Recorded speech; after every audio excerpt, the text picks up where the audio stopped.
is going on, Rotogrinders? Dean here, Dean 7904. If you want to get all technical on me, 4:30 on the East Coast, 1:30 West Coast, 3:31 now. It just changed. The time changed just like that. There's a time delay too. 3:31 Tennessee time. So of course, I'm just time for the flagship show here at Rotogrinders. It is called Grinderslive. Joining me today, actually, yeah, it's not the flag. The flagship show is after us. But baseball is the flagship show today. I believe following us is one Derek Carty, Colucci, and Grant. I like two of those guys. Not going to tell you which ones. Will, how many of those three do you like? I don't know. Well, one of them is your partner on the podcast, so I hope you and Colucci are friendly. I don't know. What's up, Will? How are you? I'm just kidding. I'm just kidding, man. Listen, Luch is my boy. I mean, the Bubble Brothers podcast. If you haven't been listening to the Bubble Brothers podcast, you need to get in on it. It's some special things happening. I mean, man, we brought it in this morning with the Lion King Circle of Life.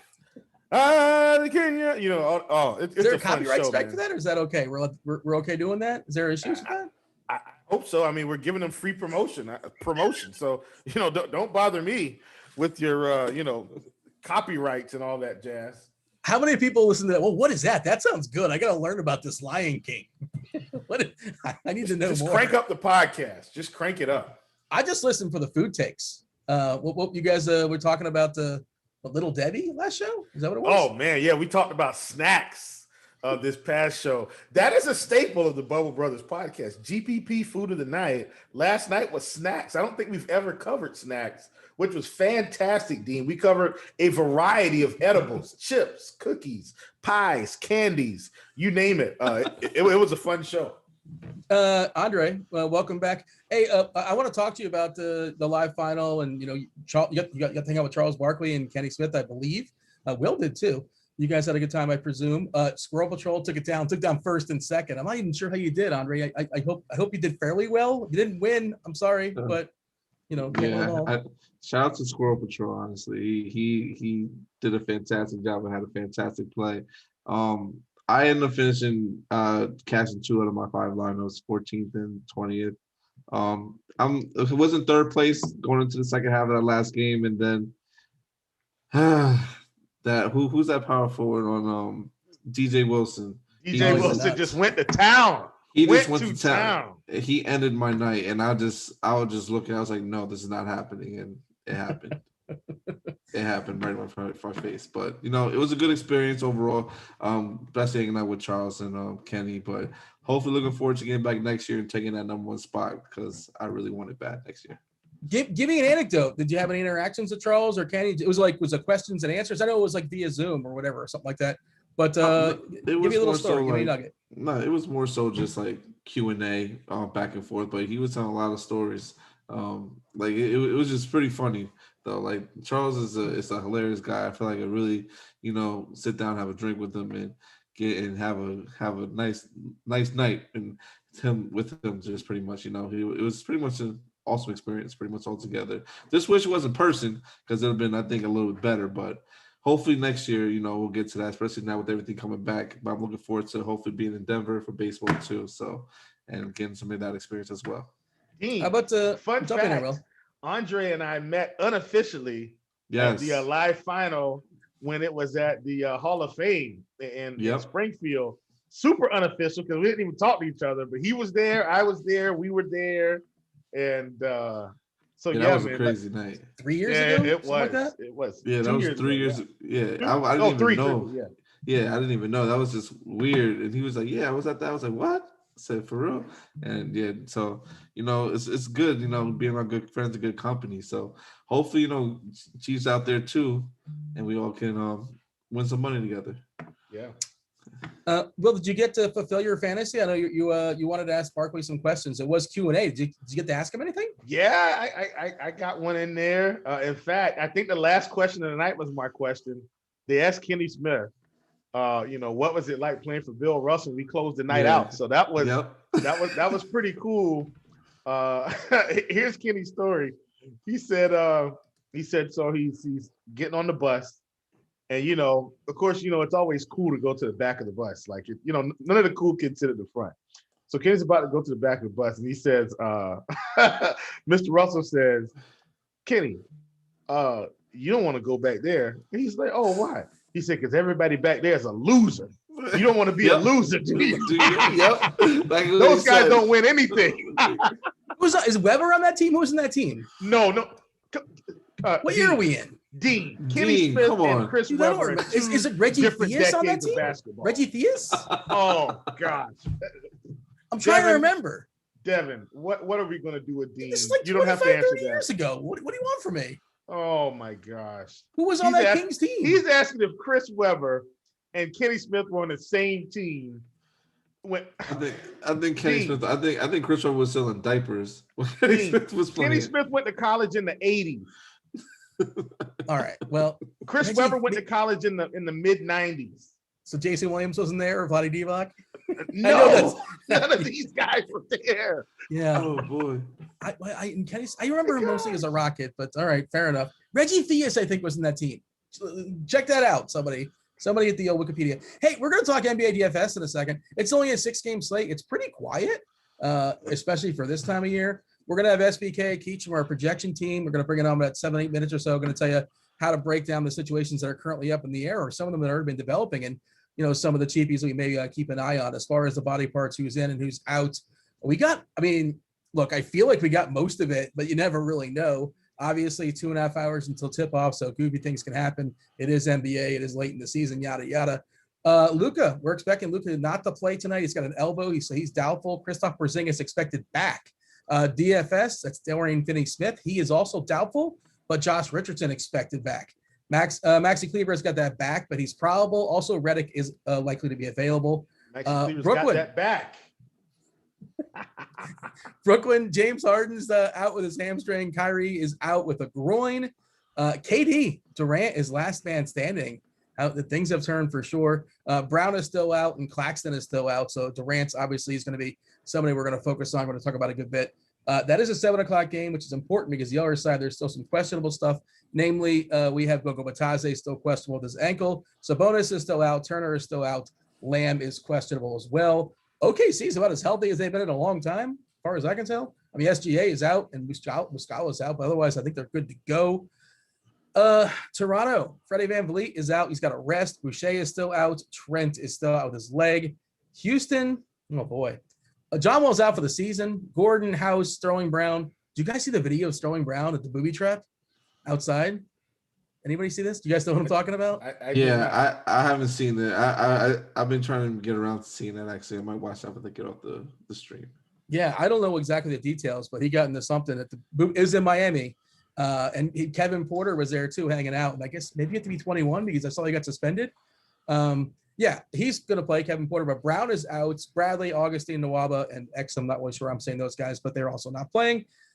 It is an island game, but Detroit is still ruling players out. Jeremy Grant, Mason Plumlee, Corey Joseph, Ellington, Magruder, DSJ, all not playing. And then Kelly Oubre is doubtful, but Kent Bazemore expected back. Pascal and Lee still out. Steven Adams is out, which means it might be Willie Hernangomez season part 2. Which it is, not might be. It is. It is. Is it on FanDuel though? It may be on FanDuel. It absolutely still is. Yes. Well, that's a big decision point. That's a good place to start. I want to have that conversation. Will Barton's out with a hamstring. Morris is out as well. Just as far as the front end and the back end, I think this stuff is important. Front end of a back-to-back is Brooklyn and Milwaukee. Back end, Denver, New Orleans, and everybody else. 8 of the 12 teams tonight are on island games, which seems kind of like rare these days. A chunk of the teams did not play yesterday and are not playing tomorrow. Okay, so Will, let's start there. Why Hernangomez over Jokic or over Cat? There's a ton of value on this slate. Yes, Hernangomez is a phenomenal point per dollar play, but raw points also matter. It's not a huge slate. Jokic is like a lock for 60. Yeah, because I'm going to take both routes. So playing more than one lineup, of course, but in my head, I want Jokic first. Listen, I totally get it. I'm saying, even though I do feel like Jokic is clearly a top tier play, I'm going to ask you one question, Dean. Yeah. What team is Willie Hernangomez going to play basketball against tonight? Is this Willie Hernangomez revenge game ankle? Oh, no. No. Wait. Oh, not at all. No revenge included. He's playing against the Oklahoma City Thunder. Are they and good at they basketball? Suck. I mean, I'm not going to overcomplicate things here. There's no need to do that. OKC stinks at all positions. How are the Raptors? Just out of curiosity, not to cut you off, but what's that? How are the Raptors? Are they good at basketball these days? They stink. They're just a little bit more competent. And look, I'm not in the business of insulting NBA players. Like when you make it to the NBA, tons of respect. I have tons of respect for all NBA players, but all NBA teams are not created equal. And trust me, these teams are well below average. And so I think Willie Hernangomez is a great play tonight. What if Jokic comes out and puts up 40 because they laid a smackdown on Toronto? Like now I may be able to, squeeze something else in. Now, look, I do know Jokic has a much higher ceiling. I'm never going to debate that. But to not consider Willie Hernangomez against OKC tonight, just can't do it. Won't do it. I went ahead on FanDuel. I ran 140 optimal lineups according to our lineup HQ here. And you guys can use the lineup HQ amongst all the other tools. Get yourself $10 off the first month. We're going to go ahead and drop that link in chat for you guys. Get a just basketball a la carte. That doesn't make a lot of sense. Get all the sports $10 off with the exception of NASCAR. Center specific, and I imagine it's going to give you that fork in the road, isn't it? So this is funny, right, Will? And I want to bring Andre in as well because it's a good conversation to have. Jokic at 50% of the optimal lineups. Hernangomez at 42%. And then, hey, there's Cat, who nobody's going to play. I don't think. Well, people are going to play him, but I think they're going to be like, well, if I get the Cat, I might as well get the Jokic. Jump in here, Andre. What are your thoughts as far as the center conversation specific to FanDuel? Of course, on DK, you can play, Hernangomez and still get another stud center if you want to, and that's probably a route I'm going. Yeah, it's tough. To me, those like the main three centers I can get. I feel like you have to play today, regardless. Like I was considering playing Kellyo, Kem Birch, and Goga, but I probably won't. But like just those three, it's just difficult. I feel like because I'm trying to do a build right now, and with a Willie Hernangomez, it just allows you to get like Giannis, KD, like and at 4,900, I know we got Brunson, but I know Brunson could also not get he's still going to be good regardless, but we also have Trey Burke who's been getting a lot of minutes lately, so that's something that we have to consider when it comes to Brunson. So and Josh Richardson is back. Yeah, so those are people that are capable scorers and leading a team. So it's just it makes the conversation really interesting. I feel like I might be getting like a more exposure to Willie Hernangomez just because of that situation. And then try to get mixed up a little bit with the guards. Because like I said, there's a lot of different options. It's not just one specific person on Dallas that could really go off tonight and have the high score, be a high scoring guard or player from Dallas of the night. You like Porzingis as a potential big spend. He's not the same salary, obviously, as Jokic or as Giannis or as Curry, but he's kind of sort of there, like next year without Luka. And we talked about this pre-show. He was legit dinged. Like he was legit hurt. Dallas is trying to win games. We assume he's fine and going to play his normal like 32, 33, 34 minutes or something like that. Is he in your pool as far as the studs, Andre? Yeah, he's definitely in my pool, but what makes it hard is also like Isaiah Stewart a lot on the opposite end. So it's going to be having the right combination because you can still afford to probably. I'm a little bit worried about that ankle a little bit. I know they're saying Rick Carlisle said he was being a little cautious of him, and he probably could have played. I think that next night, but they just making sure and going easy with them. I don't know how much truth there is to that, honestly. I might have to look at some beat writers and see and find out, get more information because if Porzingis is not 100% healthy, I'd rather just probably, like I said, go to Isaiah Stewart and spend down and get Giannis, who I think is probably going to go a little bit less owned compared to Porzingis, because people are going to unless people just try to scramble for value elsewhere in other positions, which to me there isn't that many besides like obviously like Josh Richardson on the slate who's at like 4,100, who's pretty much almost a lock at that point against Detroit. All right, well, I want to hear your take as far as Porzingis, your take as far as Dallas in general, because I think they're one of the more meaningful teams in the slate. But before we do that, Keach, SBK from the projection team, he is here. What's up, SBK? We were just talking about how it's kind of, sort of, somewhat, I don't want to say quiet. There's a lot of news, but most of it feels like it's already out there with the exception of Goga Bitadze.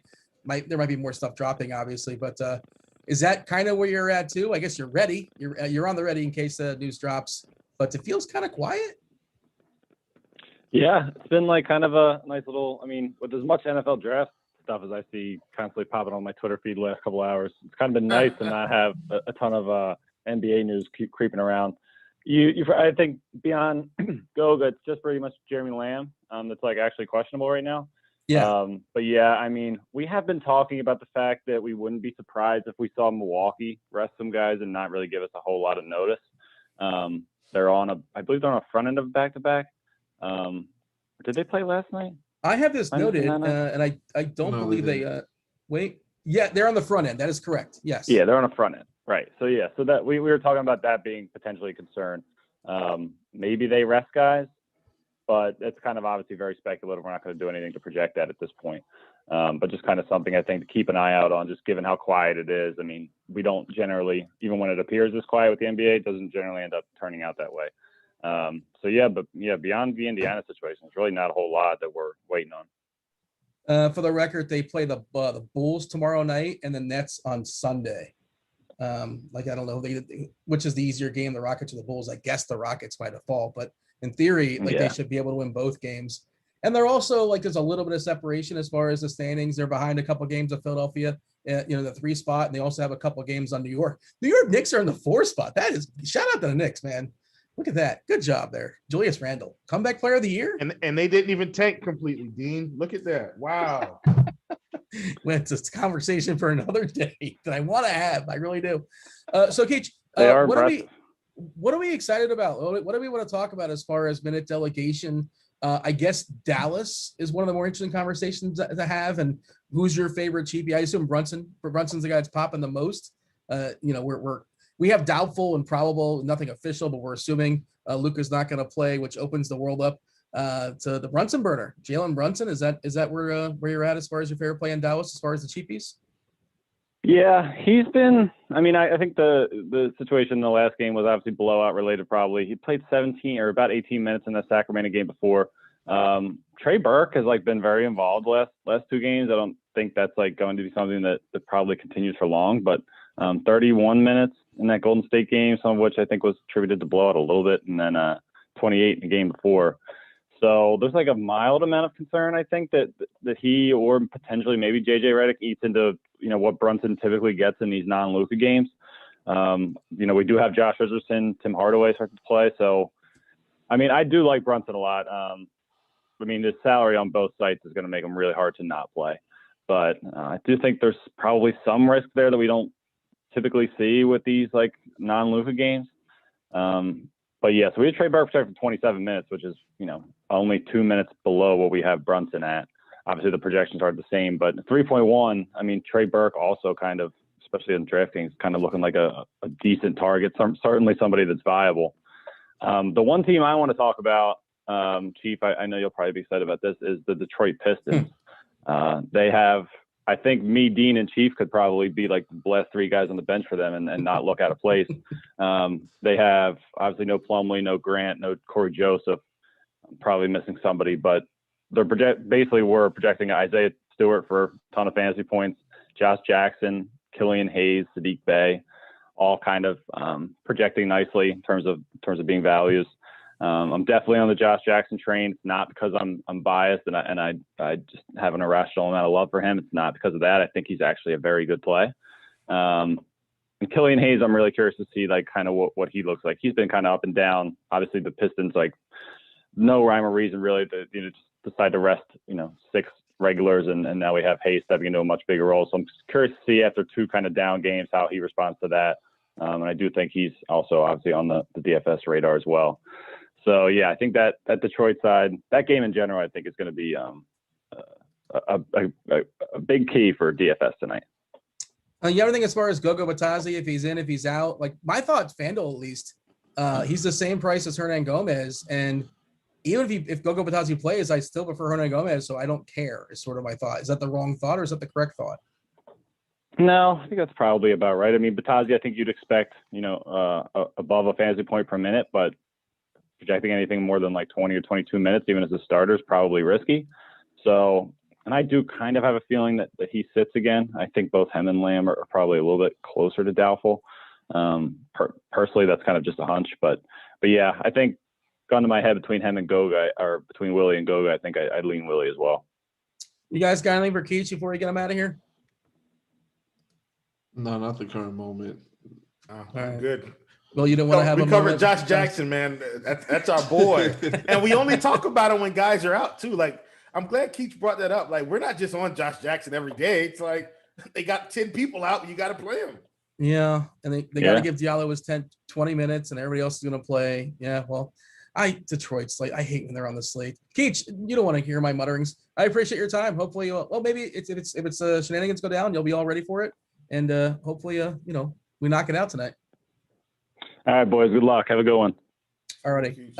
I teased it before. Well, and I wanted to say, I haven't said hello to chat yet. What up, chat? Like, subscribe, turn on notifications, fire off some questions. You guys can ask specific questions as far as the slate. Devin's he's muttering the chat right now. He's gonna throw the questions my way. I will ask them on your behalf.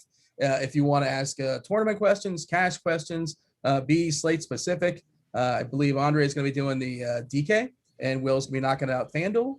I may have inversed that. Not really sure. Or you could just say, hey, I want this person specifically to answer my question. That works too. We can make that work for you guys, but feel free to fire up some questions. It is an interactive show. Will, I kind of teased it before. Talk about Dallas. How intrigued are you with the Mavericks? Well, let me, and in terms of questions, I am going to answer, but I do want to kind of point something out, and it has to do with Dallas. It's got to do with Porzingis, but it's also got something to do with Isaiah Stewart, because we were kind of on that like right before Keach came in. And Dre, I want to get your perspective. I've got my take on it, but I also want your take.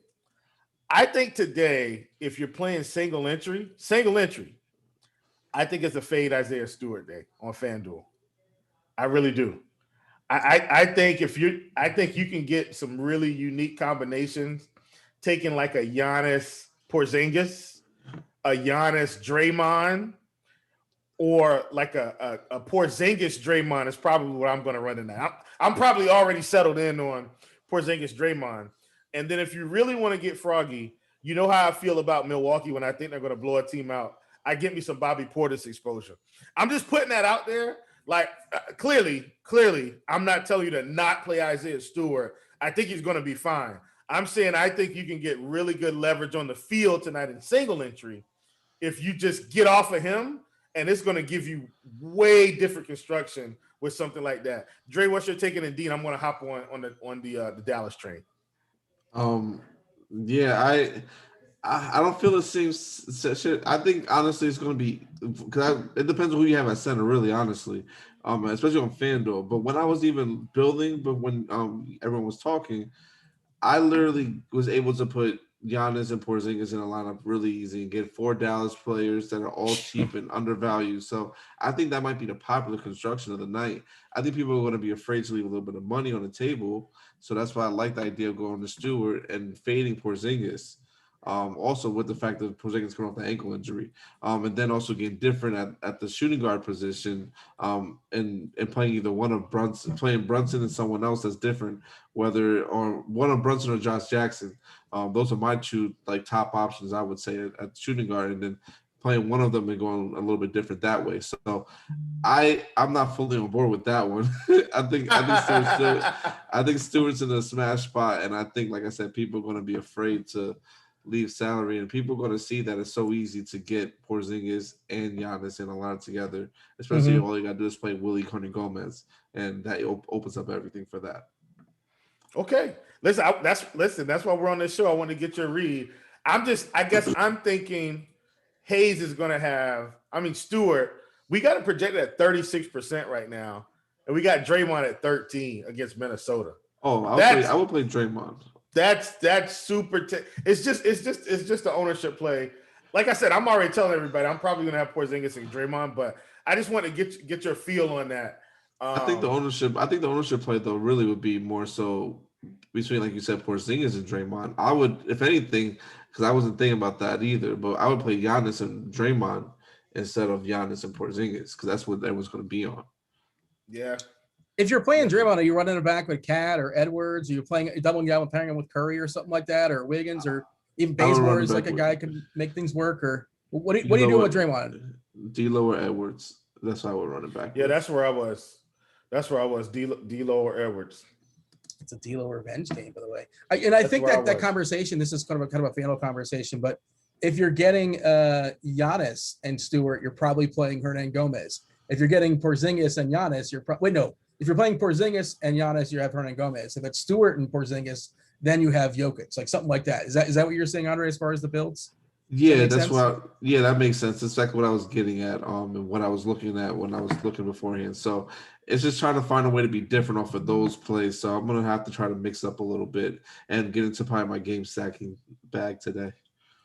What are we doing with game stacks? Because we're looking at Brooklyn and Indiana. If this game could stay tight, it's a ridiculous number, 241.5. You got a revenge game if you're into that as far as LeVert. KD without his friends is all by himself in the minutes, 33 last time out, I believe. Indiana is a horrific defensive team these days. There's going to be some cheap parts as well. On the Brooklyn side, I don't know if it's going to be Mike James or Tyler Johnson or Landy Shamet, or if it's going to be Jeff Green, who's still pretty reasonably cheap. Are you stacking that game up? Does that appeal you? Who's your second favorite net, assuming KD's your favorite? Yeah, KD's definitely my favorite. It's hard to have a second favorite on the Nets with all the guards that they have. I really like. I've always liked Mike James in the way he's played. So if he's going to continue to get the uptick in minutes and play maybe a little bit more tonight, then I would go with him. But it would have to be honestly default to being Joe Harris, since he's the one consistent guy who I know is going to be there getting at least 30 minutes in a lineup for sure. Your thoughts there, Will? Man, I think it's tough because I feel like there's possibly a different style of play on the board. Like when Kyrie's there, we know the ball's going to be in his – I'm saying with no Harden, we know the ball's going to be in his hands. It's going to be, Uncle Drew getting busy, kicking it to KD, letting him get loose, in the efficiency category. And so Kevin Durant's not going to be playing a whole lot of point guard. So I don't even know how the flow of this offense is going to go. Tyler Johnson's probably going to chuck a little bit. Joe Harris is going to be in the corner. Landry Shamet, he's going to take some shots. This is what I'm thinking. It's going to be a whole lot of Kevin Durant post elbow action. Like that's how I'm thinking this game is going to go. And so if that's the case, if everything's going to run through KD, I probably want the guys that are going to stand in the corners, probably Shamet and Harris. Now, Tyler Johnson is cheap. Don't get me wrong, but I'm saying it's probably KD, Shamet, and Harris. Those are probably the plays. And I think those guys are more viable on DK, just kind of the way salary works.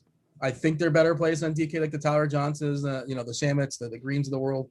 That's sort of the way, at least that's what I was looking at before the show, kind of the lineups I was kind of messing with. Again, 2 hours before lock starts. KD's the lock button of all lock buttons on DK, though. Like he's 8'5". Like what? 8'5", my bad. Yeah. You just put him in. Like what are we doing? I'm going to have to play some DK now because I didn't realize that. But everybody realizes. I mean, if everybody's starting with it, what is it? What's his ownership? What do we Guess have what? His ownership is not going to be 100%, and that's how I'm getting my leverage. Yes. You see what I'm saying? Like that's the inverse of the fade, right? He comes in at 70%, and I hit the lock button. So I get 30 extra percent on the field, and we don't know how many lineups that drags. And I always say this. You need skill to be profitable. You need a little bit of luck to get to the top. Well, that extra 30% might be the luck I need to hit 100K tonight when one of my lineups might be really, really close. It might be 1.35 fantasy points, and that extra one gets me to 100K. Like that's fantasy sports, man. I'm jumping on the DK stuff right now. And again, our ownership will be more and more refined the closer we get to lock, obviously. But as of right now, we got Durant at 54% owned in tournaments. That's too low. That's way too low. It's too low. Well, you're saying it's too low, like for you personally, or you think the field's going to be higher than that? I think the field's probably higher than that too. The field should be at the field. If the field's not at 90%, at least something's wrong. It's not going to be 90. I'm thinking 70, Dre. I'm thinking 70. And I think that's still too low. But think about it. There's been players that have been played that were not at the skill of Kevin Durant and not at the price that he's at right now, and locked in for like 97, 90%, 95%. There's no reason why Kevin Durant should not be, like I said, 90% or less. or higher. Yeah, I get it. And here's the thing. Kevin Durant could very well go out there and get hurt. But I think the upside is worth the risk on this one, man. You hit the lock button and let it ride. If it burns you, hey, it is what it is. And the matchup against Indiana is just too good to pass up. Yeah, they've been terrible. Yeah, And like, his teammates are gone. And you can run it back easily because I love Brockton. I love Brockton in the spot. If Goga's out, you have to load Brissett again. I feel even though he's getting up there in price, and Levert is also a great tournament play. Like I want to let people know that now too. Don't sleep on Levert. I know his price is a little bit high, and I know we got a lot of guard value out there, but Levert in this type of spot can go off for easily 50 fantasy points and have a ceiling I think for about 60. The Brissett one is I have no idea what to do with him. Handle tournament, game stack, whatever you want to ask us. This guy or that guy, we can handle that too. We'll have Will and Andre knock those questions out in just a few minutes. Just to fill out the rest of the ownership stuff, we talked about Durant at 54% on DK. Curry's at 28. And then, I don't see my issue with that is like a lot of the value on this slate is that guards. So I think the cheap guards are better than the cheap forwards. So I'm probably not going to get as much Curry as I want to on DK. Do you guys see that as well? Like he's a fine play, and I feel like they're not going to give up 28 straight points like what happened last game. 28-0 run, I believe it was, which is, and that's like something the Jaguars do. That's insane. But yeah, who's got a take as far as Curry tonight? I mean, I like Curry. I like Curry in the spot. I'm going to use him as a way to get leverage and get different. Because like you said, people are going to value more so playing the cheaper guards more so. And honestly, like I don't like any not really. Like I said, I like some of the Brooklyn guys too, but I don't know if they're really that great of a play as to compare to like Trey Burke. I think everyone's going to also flock to Campazzo after he had that phenomenal game last night, which might be a little bit of a mistake to overplay him. So I think you're still going to get leverage playing Curry, and he's not going to come in as high as he should come in this matchup against Minnesota. Yeah, I mean Trey Burke. I'm looking at DK like Campazzo at 4.6, cheap guard. Tyler Johnson 3.1, Shamet 4.1, Brunson 4.5. There's a couple other ones I think I may have. Did I mention Tyler Johnson at 3.1? Oh, Killian Hayes is 4.4. Like it just feels like that's a lot of places to get value there. So I don't really know. I mean, again, not saying it's a bad play as far as Curry, just the way lineup construction works. Bazemore, you can throw a small forward at 3.9. But all right. Will, do you have any thoughts on that, or maybe just the Warriors in general? Look, man. I mean, I like Draymond. Draymond 73 on DK. I mean, I think there's a lot of ways you can go right now. I'm going to tell you, in my build on DK right now, I don't have anybody more expensive than Kevin Durant on DK. Interesting. Okay. I think that's a different build. And I'll give you a little sneak peek of it. Brunson, Jackson, KD, Hernan Gomez. I'll even go a step further. D'Angelo Russell, Sadiq Bey. Well, is that everybody but like one person? I won't give out any more, but because that was 2 more spots and I give you the whole thing. But my point is, like, look at that and look at probably the expected production. Now D'Angelo Russell's kind of I always got to have some type of flyer, like when I'm playing, like especially if I'm a little chalky. Like I feel like a guy like D'Angelo Russell on the other side of that game at 6,700 got 40-point upside. Sadiq Bey at 4,900. We kind of hadn't talked about him, but that's really affordable for him in this spot against Dallas. Like it's this crazy mid-range build, and you catch some upside from the right person, and all of a sudden the whole thing's hitting. So it's a different approach for sure, because I think that a lot of people are going to go star scrubs. Like people just naturally do that, and this slate just sort of screams that. But the middle is not terrible. Like guys like Lowry and guys like Brogdon, Levert. Like if you're playing Durant, that's what I'm saying. I mean, I'm gonna be honest with you. If I had to choose between Sadiq Bey and Tyler Johnson, I'm taking Sadiq Bey straight up. I don't have anything against Tyler Johnson, but me personally, I'm taking Sadiq Bey straight up today. Because I feel like his minutes are more stable. I feel like he's going to contribute a little bit more. If I had to take, Josh Jackson straight up versus Landry Shamet, I think I'm going to take Josh Jackson. And look, the pricing difference is big, but I see both sides clearly. But I think this might be a little unique tonight. Dre, I'm gonna let you hop on in, fam. Yeah, I agree. It's going to be kind of It's tough. It's tough because people, and that's why I like this type of slates, because it's going to be easy to get different from people with the value. Everyone's going to be so in touch with playing the value. Like I'm after you told me with Kevin Durant's prices, I'm about to max intro DK tonight and venture over there a little bit and see what happens. But it's going to be one of those nights where you just have to have the right value play, and I think all of them are not good plays. Like Armani Brooks from Houston. I don't think that's someone we should be even thinking about playing. He should be someone should be not even in your player pool ever, as far as I'm concerned. He might play 30 minutes, but like 30 really bad minutes, right? Okay, Dean, at the WFBBC on Saturday, Armani Brooks was able to get almost 40 minutes. Yeah, and did that. Look, I mean, every time I look, he was handing PJ Dozier 3 fantasy points with a steal. You just can't do it. I was told minutes equal money. Is that not always the case? Minutes equal opportunity. A bunch of questions. Chris, exercising, right? Go ahead. I just want to say one person too, Hamidou Diallo. I know he's cheap on FanDuel and probably on DraftKings as well. I would honestly, you can do whatever you want. I don't think you should play him. He's not getting enough minutes. I don't know what it is. They brought him in there. They should be playing him more minutes, but the whole coaching situation there's messed up. I don't get that. He's too good. I don't know. They don't want to win. Josh Jackson's better than him, though, in my opinion. I know Hamidou Diallo has upside to be a phenomenal player, but I think you cannot play him just because of the price. I know there's going to be too many cheap guys that's going to outscore him tonight, unless he just automatically plays like 30 minutes tonight, which I don't see happening. Well, last thing, Dean, what should be happening, Dre, is they should be starting Killian Hayes, Diallo, Jackson, Bay, and Stewart. But they won't do it because they want to keep playing Plumlee. They want to keep playing Grant. They want to keep trying to squeeze in Wayne Ellington. Like just stop it. Just stop it. The one that annoys me is Joseph. I never Joseph is a big game. I just never play him. Dwayne Casey has affinity for Joseph. You didn't realize that? Think about it, Dean. He played for him in Toronto. Yep. Yeah, that's actually a good point. I didn't realize. I didn't think of that, but that's probably one of the reasons why I get some extra run there. By the way, we're going to get your questions in just a second. If you guys want baseball starts in about 20 minutes or so. We're here for the next 11 minutes. Derek Hardy, Grant, and Colochi are all over baseball. If you guys are premium members, Cheese is Good. Dave Potts has baseball for you guys, along with Meansy talking some basketball, Roth talking baseball weather. I did find the 1987 Sacramento Kings roster, Chief.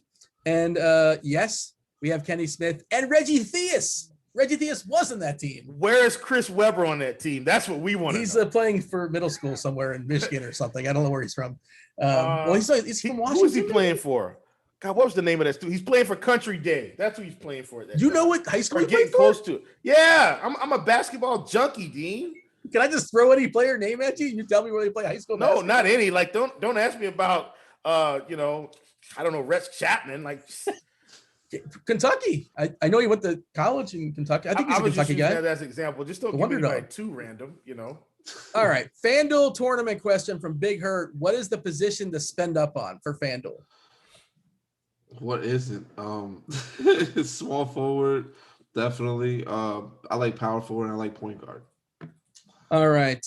So Andrew's asking, what are some good bets and player props for tonight? I don't live in a state where I can do that. So unfortunately, and I'm not doing content for that. So I don't have an answer. Does anybody happen to have a good bet for player props or just bets in general? Man, Andrew, I'm sorry, bro. I'm usually on it with that stuff, but I'm not on Prize Picks or MKF today. I'm just kind of doing DFS. So I failed you, my man, and I'm sorry about that. But I got you next week. Keelan's got a question. FanDuel tournament. Now, this is for the 9 p.m. slate only. Oh, that's my man. He stays on the satellites. I like this brother. Denver, Toronto, New Orleans, OKC. Single entry. Who are the best shooting guards? So the best shooting guards between Denver, Toronto, New Orleans, and OKC. I'm trying to think. What is our options? Do we have anything exciting? PJ Dozier. It's ugly, right? Okay. It's very, very ugly. I have to say probably PJ Dozier. Like that's like the only person I can think of to play. That's going to stand out. It's going to get a lot of minutes. Andre, do you think Toronto gets blown out by Denver tonight with no Van Vliet? I thought the number from Vegas was actually kind of low, surprisingly. Honestly, I don't think so. I think they can keep the game a little bit close. New Orleans played them really good last night and played them in a close game. So I think they're going to be tired from I think they traveled too a little bit. So, no, they were at home. So yeah, no. So I think they'll be tired a little bit on the back-to-back end. They're still shorthanded. So every game I think with them from here on out without Jamal Murray is going to be close unless Aaron Gordon has a monster game. Yeah, not a lot of depth in that Denver team these days. It's pretty rough. I mean, Austin Rivers off the, well, I hate the term off the street. Like he's got plenty of, I'm sure he's got a fine house, but he's getting some run. I think they signed him for the rest of the season. Do you care about that? You have a thought of that as far as that, Will? Like I'm not planning on a blowout. If it happens, whatever. But I mean, we can't predict what happened with Utah and Sacramento last night. To some degree, maybe, but not like a 50-point shellacking or whatever it was. And that held me back from big time 400 on FanDuel last night. I had 3 guys in that game. Crazy. I mean, Denver did never win anywhere. They've been at home the whole time. I talked about that on the pod. In fact, they pretty much left the arena, went home, ate some breakfast, slept all day, went to shoot around. They've been local. So, Toronto's flying in, a little bit more elevation. Short another body again in Fred VanVleet, who's one of their better scorers. I mean, I can see Denver kind of pulling away here, especially if Michael Porter Jr. keeps shooting the lights out, which on FanDuel, let me tell you, he's more expensive, but the guy's got 50-point upside in this spot. Like, I'm not saying he's a better player than Durant by any stretch of the imagination, but this is one of those spots where you take some stands like that. And I know hopefully you guys are understanding how me and Dre maybe play similarly, but different. Like just taking a stand and double spend up on small forward tonight, you're not going to see that at all. Like it's going to give you crazy different lineup construction if you took a Durant, Michael Porter Jr. combo. But all that to say, I do think Denver could pull away here if they get rolling. All right. Question from Morningwood, DK specific for tournaments. Should I pair Hernan Gomez with either Stewart or Birch?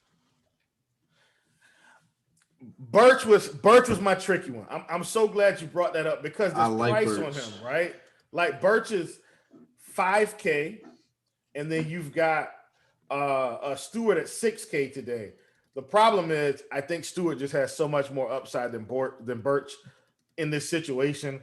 I do think if you're going to do it, you take Hernan Gomez and Birch, not Hernan Gomez and Stewart, not Hernan Gomez and Birch, but I think that's the play. I don't think I can play Birch over Stewart in this spot with everybody out. Michael's asking DK tournaments. Do you have any thoughts as far as the big men for Minnesota? Take a shot on McDaniels, Reed, Hernan Gomez. That's a different Hernan Gomez. That's his brother. That's Juancho. Yeah. We're not on this slate though. Maybe McDaniel. I can't imagine I get to any of them personally. I'm not playing 150 though. Andre, give me your thoughts on that because if you're playing 150, do you consider any of those peripheral Minnesota guys? McDaniels, Reed, Juancho, Hernan Gomez, Vanderbilt, DKD. Maybe that's DK. Yeah. Oh, is that you? I'm sorry. Well, go ahead, Drake. I'm on both. I'm on both right now because after he told me what KD's price was, so I could dive in a little bit.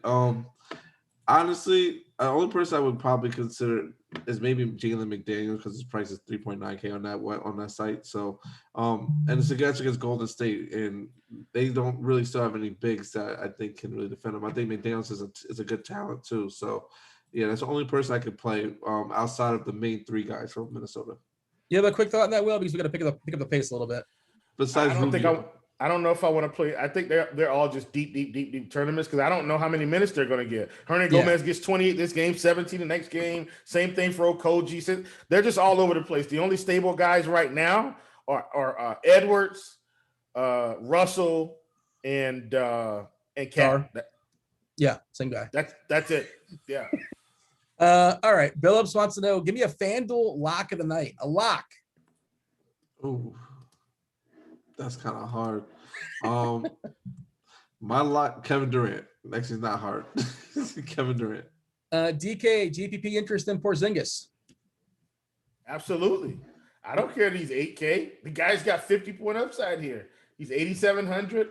Going to keep his ownership down some. I mean, if you're going to play him against, Detroit with no with no Luka. I don't think he's the best play, but like tournaments, I'm for sure rolling the dice. Levi wants to know DK tournament, Stewart or Brissett. That's kind of a wait and see, I think. Yeah. I still think I'm taking Stewart. Even if Gogo's out, you prefer Stewart. Yeah. Okay, fair enough. FanDuel 150 max. So I'm running out 150 tournament lineups. Do I get to any WCS? I will say no. Anybody say yes on WCS, Willie Cauley-Stein? He shouldn't even be your player pool, my guy. I'm sorry. Yeah, I couldn't do it, especially if there's already cheap centers. Like, even if the Gogo becomes a thing, Hernan Gomez becomes, well, he's definitely a thing. Yeah, like my center pools only has 4 people in it, and that's it. I wouldn't go any outside of that. Hernan Gomez, Jokic, Cat.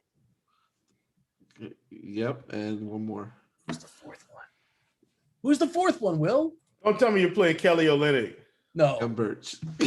Okay. All right. Because I was like, man, if you're playing on Olynyk at 81, man, that's bold. No, but also we just got the news. Jeremy Lamb and Goga are ruled out tonight. Oh, okay. So hey, I'm gonna go ahead and bump Karis LeVert to like 40, 45, 46 fantasy points right now. Yep. Bumping them. What else are you doing with that news, Andre? Like, you talk about Brissett. Sell me on Brissett. Yeah, he's been great. Yo, he's just gonna play some. First of all, don't play Jakar Sampson. Please don't play Jakar Sampson. I made that mistake last Saturday and it didn't help at all. But I think that Brissett, he's just all over the place. He plays the 3, he can play the 4, he can play the 5. And Brooklyn's really not great against. I know they got better against bigs, but they're still Brooklyn against bigs, and I still think there's not gonna be that many bodies, and he has the upside to play a lot of minutes. He'll play about like 35, 40 minutes probably tonight. I think he's easily going to be able to get a double-double in this matchup. I think he's someone that's going to go under owned too and overlooked. So I like getting onto that play a lot against the field. So I don't think everyone's going to there's going to be a little sticker shock at his price on FanDuel at 6.8K. People will probably play him a little bit more on DraftKings at 5.3, but he's still a phenomenal play. He rebounds the ball really well, and he's capable of putting the ball in the basket too. Lightning round, 1 minute to go. DK, GPP, Lonzo. Any interest in Lonzo chasing that big game? I don't want to use recency bias. I think he's okay. He's 6,800. They're playing OKC. They're not playing great defense. Don't love it, but I get it. Lightning round. Morningwood, DK tournaments, favorite small forward.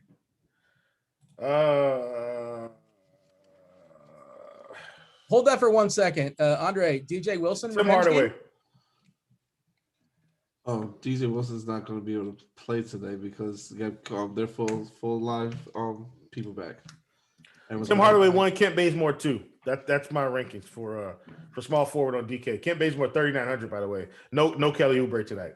Yeah. 2 more before we go. DK tournament. Any love for Campazzo? Nah, not really. Let's end on a good one. FanDuel tournaments. Well, we just got the news as far as the Pacers. Justin Holiday?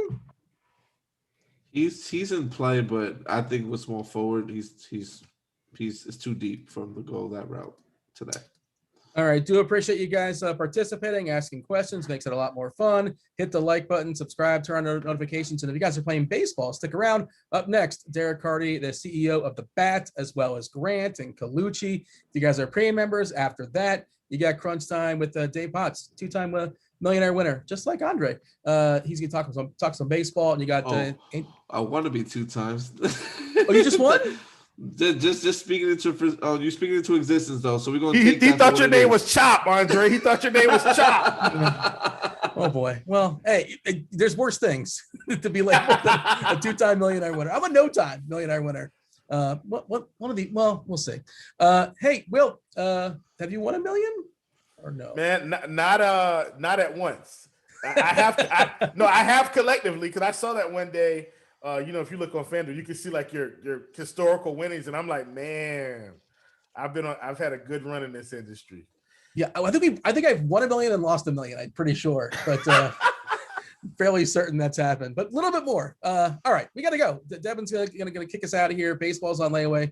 Again, stick around for baseball. That was Chief. That was Andre. Devin, thank you for producing. This was basketball. I was Dean. Good luck tonight. We're out of here. Holler.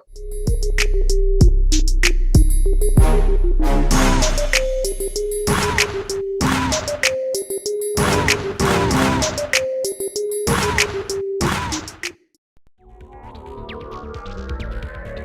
Grinders, today we're going to discuss group order and max group exposure.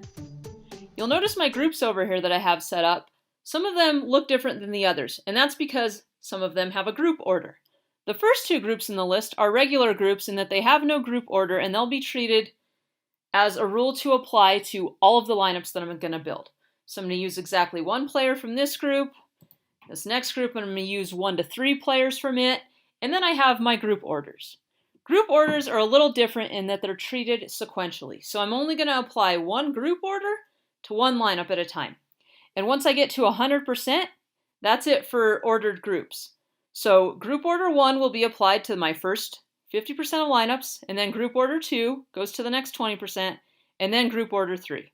So you can put the same guys into multiple groups and give them different rules. You'll notice that's how I have this set up. I have the first 4 golfers. I want to use at most one of these guys in the first 5 lineups that I build. And then I move on to group order 2, and I want to use exactly 2 of these golfers. My next group is different golfers, but I want to use exactly 2 expensive guys in one of these 10 lineups that I'm building. And I'm going to use my other groups to build in around that. So I need somebody 9.6K and up. I need 2 of those guys in the 8th lineup out of 10 that gets built here. In the first lineup, I should have 1 of the 4 highest projected ownership guys. And I do in Russell Henley.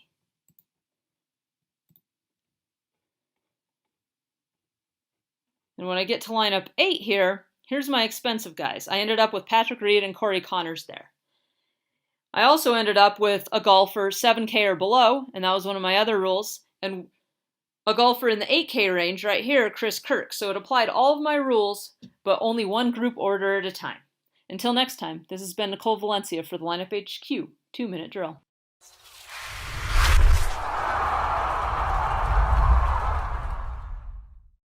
We're here back in the Fantasy Bar, small slate of games with some big tournaments out there. I'm here with 6 of my favorite plays, including a couple teammates I'm looking at tonight in MLB, a starting pitcher with some big time upside in the mid-range, my favorite value play on FanDuel, and of course, my favorite bat of the night. Who is it? Belly up to the Fantasy Barn. Find out.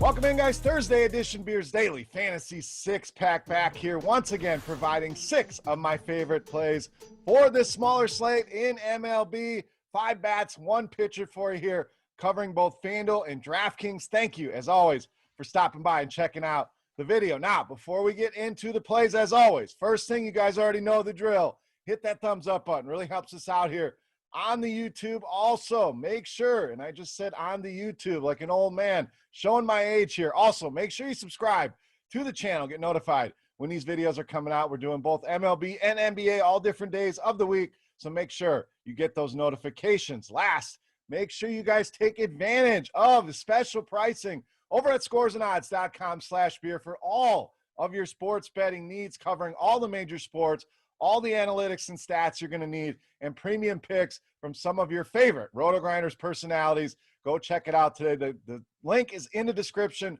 right below the video. Click that, get signed up, scoresandodds.com/beer. All right, let's talk some baseball again. A limited slate, but still got some big tournaments, and we are here with those plays for you. So let's get started today. We're going to start at first base with Anthony Rizzo of the Cubs. So Rizzo been kind of quiet lately, and this is more anecdotal. I just think he's a much better hitter than what he's shown lately. So the old he's due, whatever you want to call it, I think he's going to get it going here sooner rather than later, and I really like this matchup here tonight with Mr. Tomlin. We'll get to him in a minute, but we know Rizzo's numbers solid against righties, 227 ISO. But really what I'm looking at here, he matches up pitch-wise with Tomlin, and that's something you can find in our Plate IQ tool here on Rotogrinders. If you're not a premium member, you're missing out on a ton of information, but we'll give you a little peek behind the curtain as we always do here. And that pitch, the cutter, again, 401 WOBA and a 316 ISO against that pitch. And Tomlin uses that half the time, 50% against left-handed hitters. Also, that lethal mix we're always talking about gives up a lot of fly balls at 43% and a lot of hard contact at over 49%. to left-handed hitters. So there's a night Rizzo's going to get it going. I think this is the matchup here with Tomlin. Prices are down. Get him in those lineups tonight on both FanDuel and DraftKings. All right, let's move on to our next hitter. This one is interesting. Priced up on DraftKings and priced down on FanDuel. We're talking Alex Verdugo of the Red Sox. That DK algorithm prices him up to 4,600. FanDuel, meanwhile, we get him under 3K, making him a tremendous value over on FanDuel. In fact, I think it's the best value we have on the board over there. Don't hate paying that price on DraftKings either, because this guy's been very good against righties. 380 WOBA, 220 ISO over the past couple seasons here. And Gibson gets a ton of ground balls. Not a guy generally go out of my way to target. But when we look at some of the other numbers, strikeouts, almost 9% lower strikeout rate against lefties than it is against righties. Hard contact rate at 38.5% as well here. So again, not a guy I overly want to go and stack up against, but Verdugo, especially on FanDuel, is going to allow you, for going after Trevor Bauer, you want to spend some money on some higher end bats, this is going to be a way to help you do that. And even on DraftKings, like I said, at 4,600, he's the bat I want out of this Boston lineup in this matchup with Mr. Gibson. All right, moving right along, let's go back to the infield here. Can utilize him at second or third base. We're talking Ryan McMahon of the Colorado Rockies. So McMahon been solid lately, hits in 8 straight games, and also tied for the major league lead with 8 home runs. So 8, the number here, lucky number for Ryan McMahon. But the power been a nice surprise here for McMahon. It's always shown potential, but to be among the league leaders in home runs, a bit surprising to me. But again, power's been there, 218 ISO against righties over the last couple seasons, and really loves hitting that fastball, 377. Weighted OBA against that number. Weaver uses that pitch 54% of the time against left-handed hitters and has really struggled against lefties as well over the past few seasons. 373 WOBA allowed, 272 ISO. And again, that mix of fly balls, hard contact rate, both numbers sitting right around 40% against left-handed hitters. Great matchup for McMahon to surge ahead and take the lead in the home run department. So don't be afraid to pay those numbers for him on DraftKings and FanDuel. 3,400, another good value tonight against Mr. Weaver. All right, let's move on. We got to get you a starting pitcher here. I promised you a guy in the mid-range with some upside. It's exactly what we're going to go with. Adbert Alzolay of the Cubs. So pitching tonight, obviously Trevor Bauer, the headliner. The prices are way up there. It's not impossible to get him. DraftKings, we know we need 2, so I don't mind pairing those 2 up if we can do it. And his price at 7,200, more than fair. And he's shown us plenty of upside here. Now, only has faced the Brewers here. 3 starts this season. All have come against Milwaukee. Kind of strange here. But the strikeouts, really the name of the game here with Alzolay. Almost a 32% strikeout rate since 2020. But when you look at right-handed bats, we're talking over 36% against righties. And that's the reason I'm interested here against this Atlanta team, who runs out a majority of righties in their lineup. But yes, you got to deal with a guy like Freddie Freeman from the left-hand side. We know Acuna, a big-time hitter, but you get through that, I don't fear the rest of this lineup here. So I really like the spot with all them right-handed hitters in the lineup. And we look at that lineup, 7 of the 8 projected hitters, 20% or higher strikeout rate against right-handers. In fact, 5 of those bats, 25% or higher K rates here. So risk reward, yes, you got to get through them big boppers, but with this being a right-handed heavy lineup, with his success against righties with that 36% strikeout rate, and with these prices in the mid-range, this is definitely my main target at the pitching position. Loving the prospects here for Mr. Alzolay tonight against the Atlanta Braves. All right, back to the bats here. We're going to go to the Dodgers, second base or outfield here for Chris Taylor against the Brewers. I really like the spot for the Dodgers here, and Taylor been a guy hitting well, 5 straight games with hits, 2 multi-hit games over that time. Big time numbers here against left-handed pitching with Eric Lauer.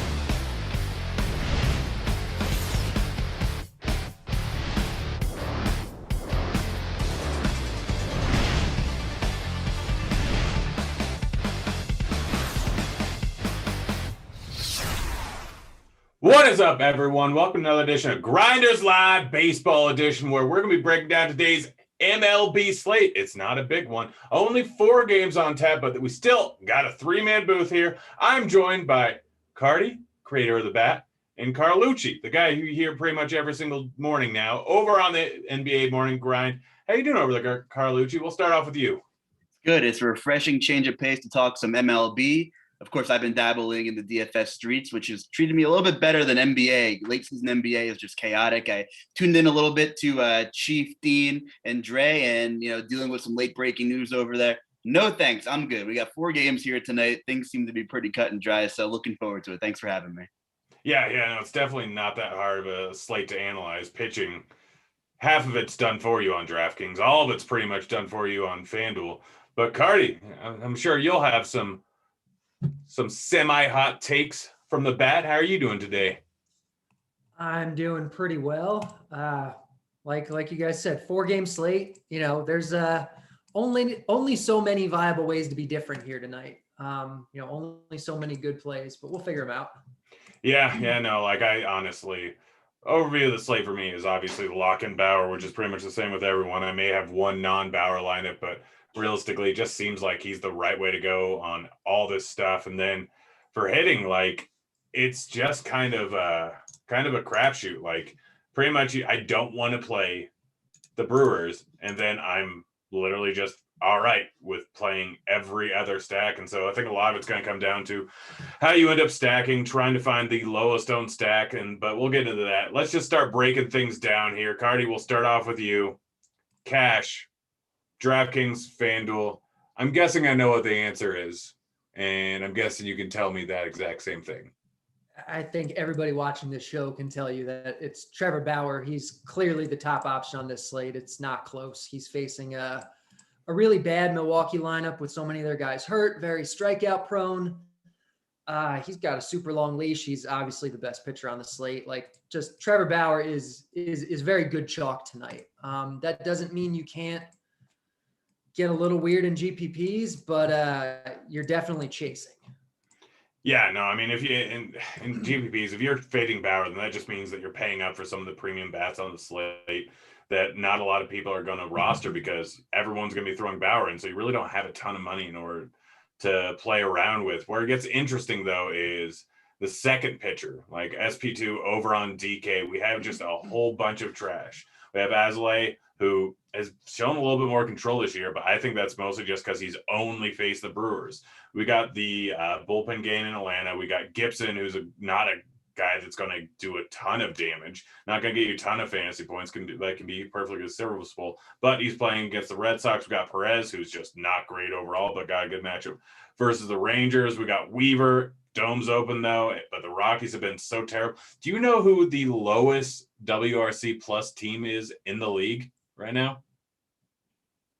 I think there's a number of contenders. Is it the Brewers? I don't think so. I'm going to check. This was as of yesterday, but it's going to surprise you a little bit and then not really surprise you, but it's going to surprise you. You gotta guess, Carlucci? Nah, surprise. Whether you're going to surprise me or not, let me have it. I was thinking. Oh, yeah. I don't feel like bringing it up. I have a million tabs open. So yeah, it's the Rockies who have played most of their games at home, and they're sitting at a 77 WRC plus behind the Tigers by 2 points. They are by far the worst hitting team in the league when you factor in ballpark. It's just silly to me. They're just absolutely horrible. I should note the bat completely agrees. The bat thinks they're the worst team in baseball. And fun fact also, they're also the most strikeout heavy team. A lot of times, you have a bad offense and it's like a pirate style offense where they're really bad, but they don't strike out a lot because they don't have any power. They don't have guys that power and strikeouts go together. The Rockies, they're terrible and they just strike out more than anybody also. Yeah, I mean, they got a 24.4% strikeout rate on the season. I mean, a little bit of that has to do with the fact that they've been rolling out some really bad lineups. I mean, they've had multiple games where they haven't had some of their star players in there, but a lot of it's just because they're trash right now. They are just absolutely trash. And I mean, I've been betting against them quite a bit. I've been taking pitchers against them pretty much the entire season. like been taking K props against them. But yeah, like they are just a bad overall team, and it looks like they're probably going to draw some ownership. And I understand because of McMahon, I understand because of Story, I understand because of all that, but I digress a little bit there. Let's talk about pitching here. SP2, like who's the SP2 pitcher in cash? Because I think it's probably going to end up being Weaver or Perez just because of their price. But realistically, you can make a case for almost every single pitcher on the slate. What does the bat have it spitting out for SP2 over on DraftKings? Yeah, the bat thinks it's pretty clearly Weaver. I think you can make a case for Perez. Point per dollar wise, Perez is probably the better pitcher. The problem is like on a 4-game slate, without, like you kind of said it before, even though the pitching gets really gross after Bauer, the hitting is also disgusting too. There's not a single offense the bat projects for over 5 runs today. So it's just like, if you go down to Perez, what are you actually spending on? Weaver's the number 2 pitcher in terms of raw points by a good amount. And so I think you just play Weaver. Colorado's bad. They're outside of Coors. They strike out a ton. And Weaver is, at least in the context of this slate, like a pretty good pitcher. Yeah. Yeah. Oh, and he has a normal leash, which is a big deal on this slate because there's a lot of guys that, are probably not going to go super deep. Yeah, no, it's definitely just an all-around trash pitching slate. Carlucci, what are you looking at from GBPs? Are you locking in Bauer, and who are you using at SP2?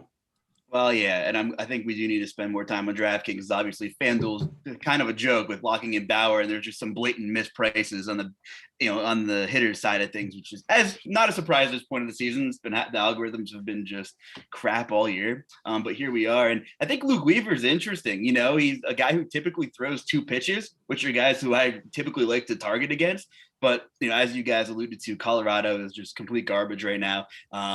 Weaver throws a lot of changeups to lefty. According to Plate IQ, about 40% of changeups go to lefties. And, looking at the numbers here, Tapia doesn't hit changeups well, and Blackman doesn't hit changeups well. So I think, Weaver's actually in a pretty good spot. So if I had a, gun to head SP2 here for cash, I'm going to play Weaver alongside of Bauer. I'm with you.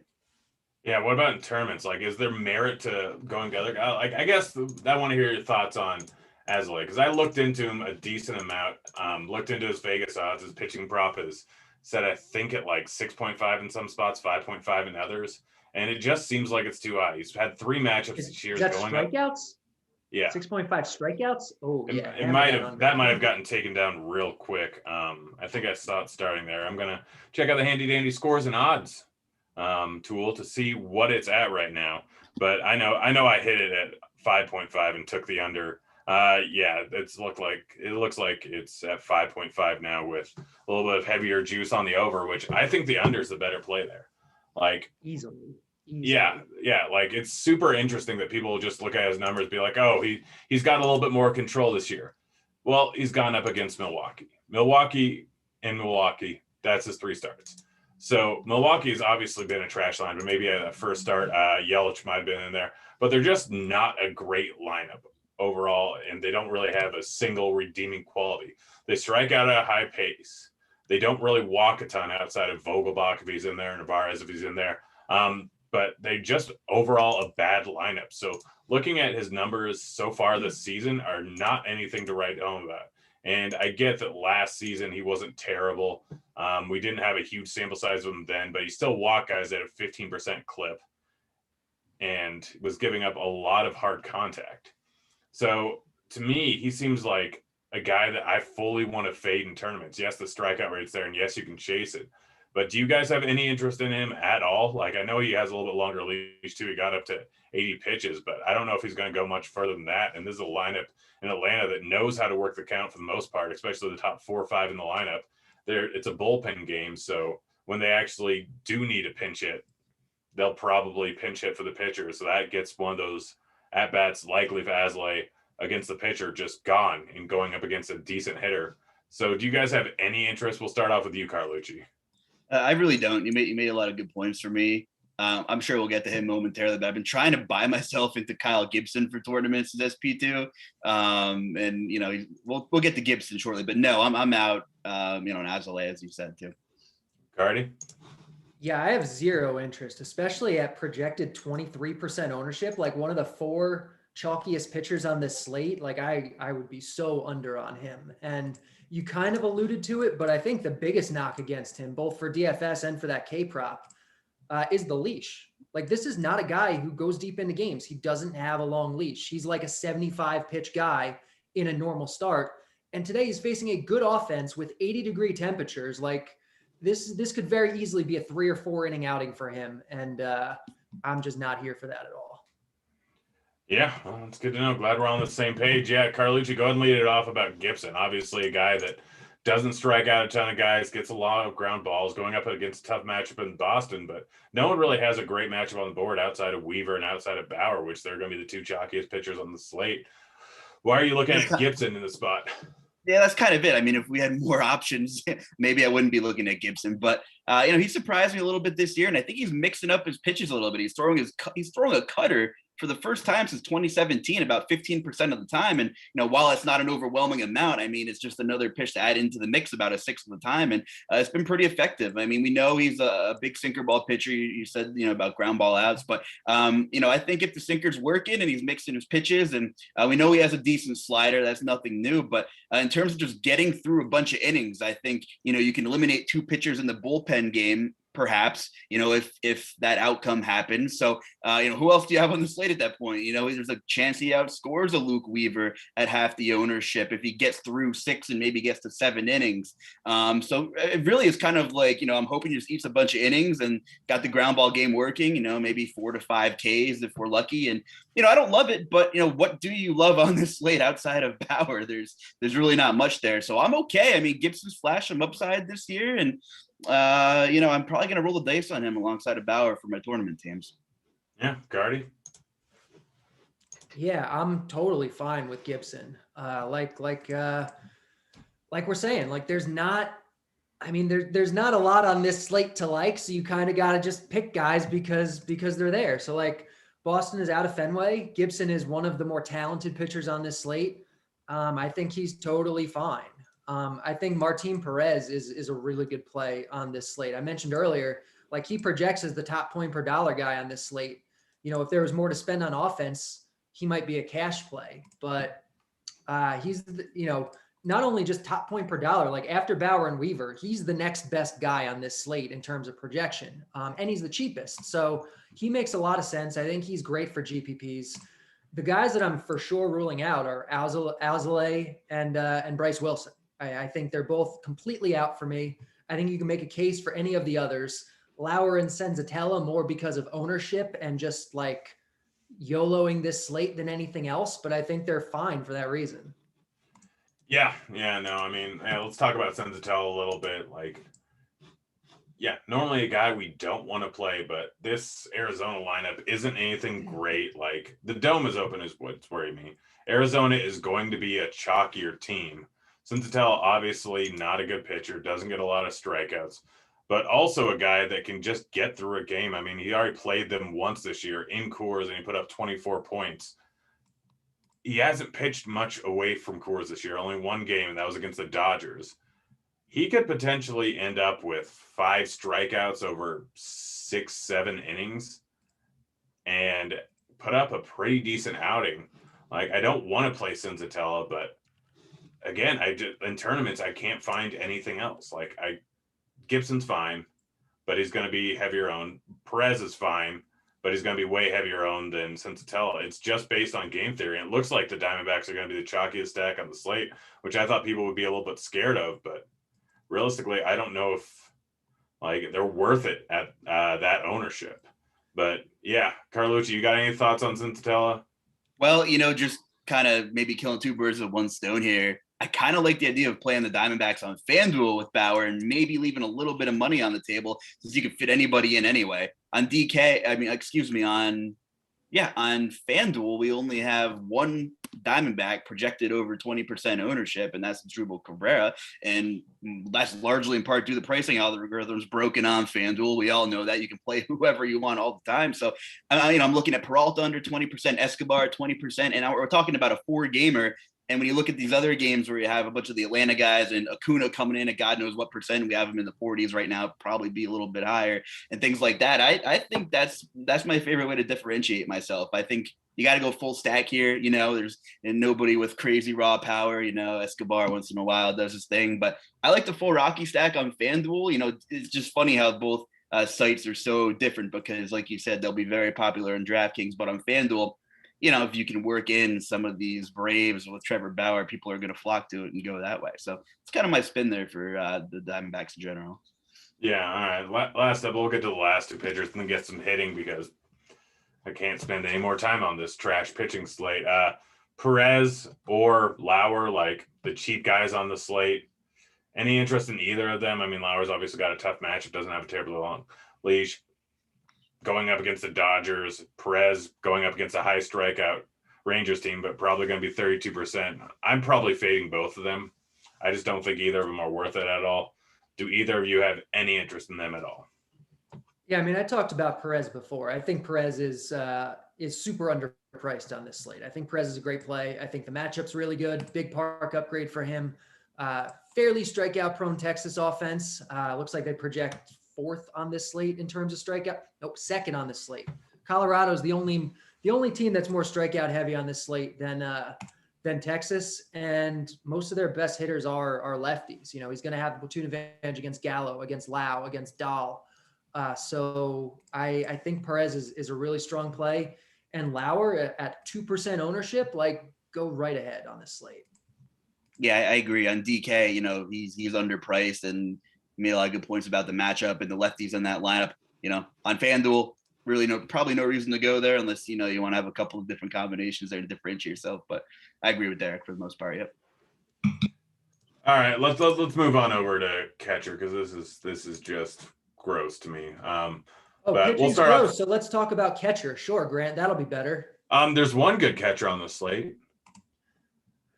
I think there's probably catcher's really not that bad today, all things considered. Yeah, I mean, they're so to me, the clear and obvious option, which I think it's the same for a lot of people, is going to be Vogt. He's playing over in Arizona. The dome's open. Senzatella, a big ground ball pitcher, but Vogt, very, very big fly ball guy. He's cheap. He's too cheap. To me, he's the clear, obvious option on the slate, although there's a lot of places to go. So where are we going at cash? Is it Vogt or is it one of the other many catching options? It's definitely Vogt for all the reasons that you said. I do think there are other good catchers on this slate, like Will Smith, d'Arnaud, Wilson Contreras. They're all, good plays today. But Vogt is clearly the guy. Yeah, Carlucci, what are we looking at in tournaments? Yeah, I mean, Will Smith comes to mind. You mentioned Lauer, and for many reasons, just not a place anybody really wants to go today. So, I'm not going Vogt. I'm thinking about Will Smith. I just think I'm really going to play a lot of Diamondbacks today. So, Vogt's going to be a majority of my exposure for catcher. Yeah. I mean, I do think there's a lot of validity to. I'm probably going to use a decent amount of Contreras in tournaments. To me, he's the probably top raw points option. It's going to be tough to pay up for him, but I mean, stacking up the Cubs, you can throw Miller into that lineup, and it just becomes easy. Although he's absolute trash, and then you can go with Will Smith, you can go with d'Arnaud. All these guys are fine. Even Vasquez, it's not the worst idea in the world against Gibson or in a stack, but yeah, catcher is pretty cut and dry, and that's pretty much it. By the way, Cardi, how much of an uptick to home runs and runs do you have in the bat for the weather over in Arizona, considering it's going to be 90 degrees at the start of the slate? It has it basically as the co-best weather. The thing with Arizona is when the roof's open, they still kind of keep the air conditioning on. So even though it's 90 degrees, it's not really 90 degrees. So I actually think Arizona, if they're going to be, it looks like the second chalkiest offense on this slate. I'm kind of not on them as much for GPP purposes. Vegas has Arizona projected for half a run more than the Dodgers against Eric Lauer. Explain that to me. It makes no sense. Why are the Dodgers not going to be more popular than Arizona tonight. They're clearly better, I think. Yeah, no, looking at the slate at the beginning of the day, like Arizona was my top overall stack. And then like seeing their ownership, I thought they were going to all come in at low ownership. Like I thought people they'd would be a flock good to sneaky stack, but if they're going to be high owned, then I can't do it. Like, especially you talked about Senzatella before pitching in Colorado. Like, people think Senzatella is a worse pitcher than he actually is because of Coors Field. Senzatella is a league average pitcher. Doesn't strike a lot of guys out, doesn't do it in a flashy way. Senzatella is league average.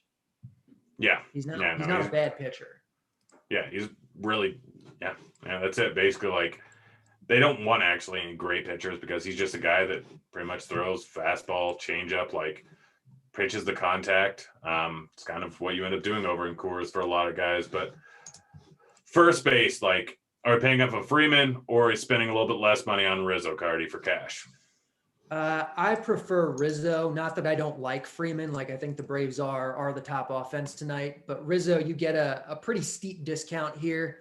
And I really like the Cubs, especially if we haven't really got anything official, but it sounds like Bryce Wilson's not going to go super deep here. He threw 60 pitches 3 days ago. Like, what's he going to throw here? 50 or 60 pitches, go maybe 3 innings.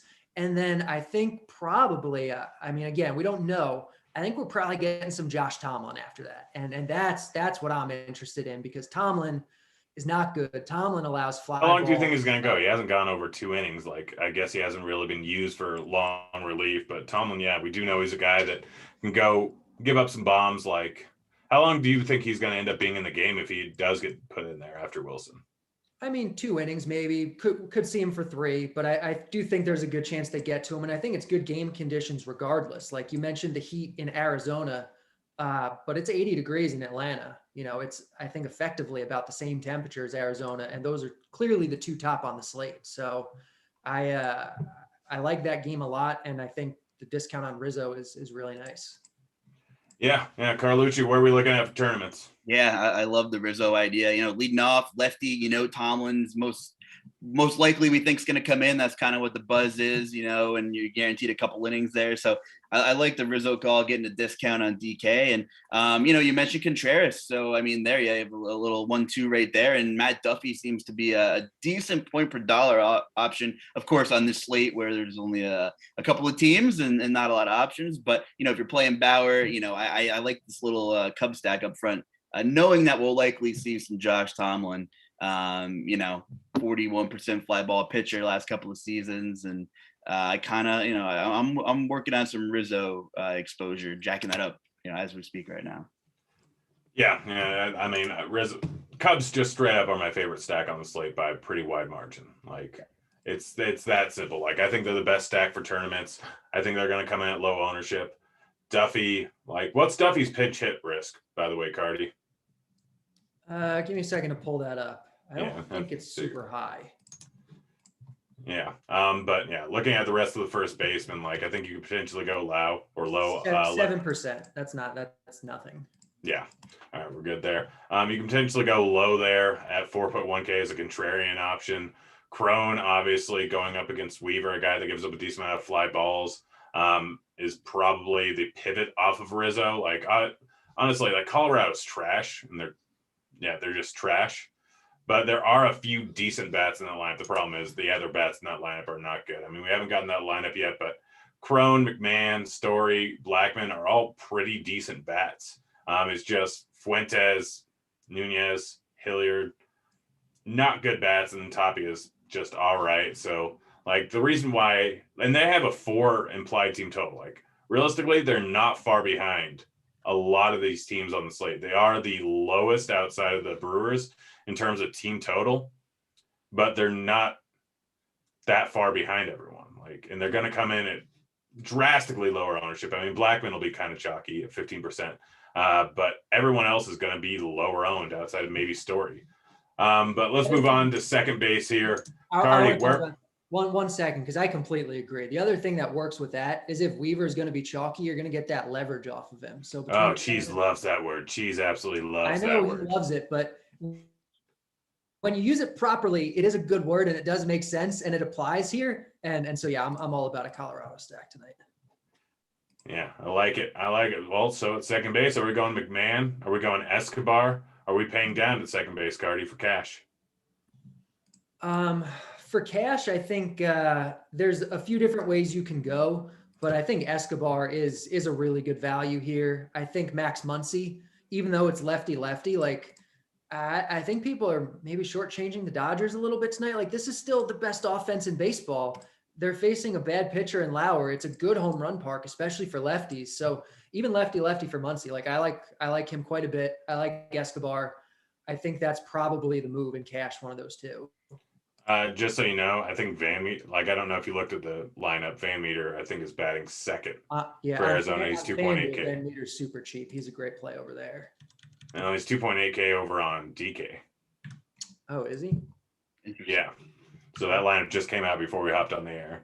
And FYI, guys, at the end of the show, I'll be checking a Topo Chico because Cardi done beat me last time because I gave him ridiculous odds. And whoever it was I bet on was just awful.